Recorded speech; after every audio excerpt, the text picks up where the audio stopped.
Welcome back to this YouTube channel where I bring you content related to health, including medical advice, fitness faith, and correcting misconceptions.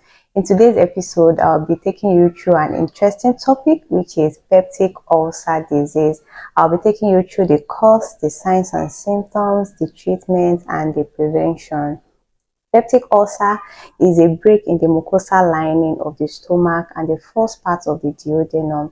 It is a chronic disease often encountered in the consulting room, and usually the doctor will ask for history of ulcer because of its significance in the management of some patients that might require analgesics. Peptic ulcer disease is a global disease affecting both male and female, although females are more affected.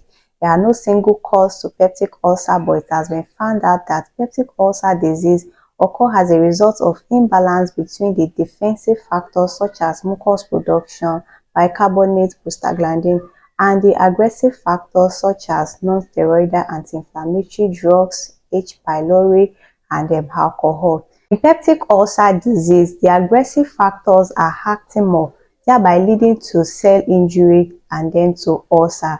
And this will lead me to tell you some of the risk factors that are associated with peptic ulcer disease. One of the risk factors for peptic ulcer disease is a microorganism called Helicobacter pylori.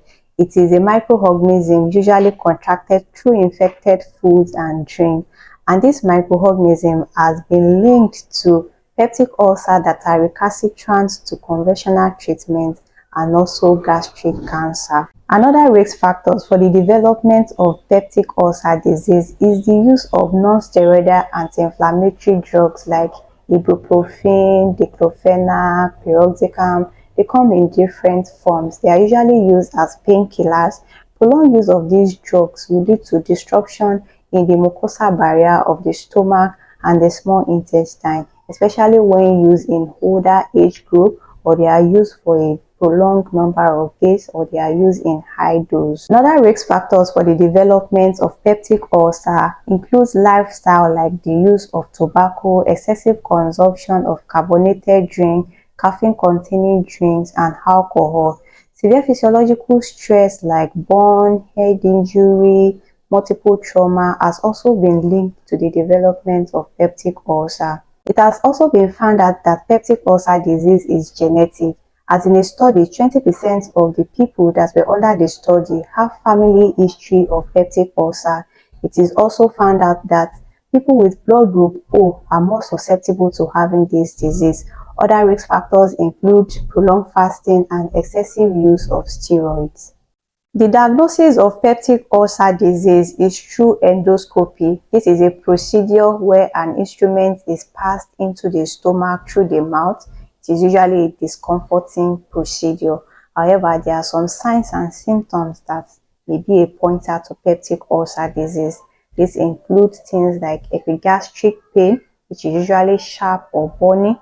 It can occur before or after a meal. There can also be belching, bloating, fatty food intolerance, heartburn, chest discomfort, vomiting of blood or passing of dark color stool or frank blood in stool in complicated peptic ulcer disease. In the management of peptic ulcer disease, it is beyond the use of drugs like proton pump inhibitors, antacid, eradicating H. pylori with antibiotics.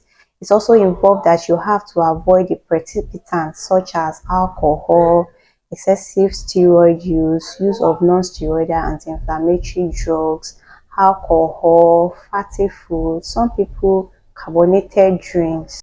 Peptic ulcer disease can be complicated if not properly managed. It can lead to perforation whereby gastric content can start leaking into the peritoneum.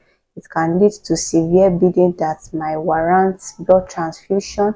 It can also lead to gastric outlet obstruction or even gastric cancer. Thank you for staying up to this moment. I hope you have been able to pick one or two things that might be responsible for why your ulcer is not healing. But before we conclude, I would like to tell you some alarm signs that when you see as a ulcer patient, you need to present to the hospital. Symptoms like vomiting of blood, unexplained weight loss, easy satiety, difficulty swallowing, or you have a family history of gastric cancer. Thank you, and I will see you in my next video. Bye.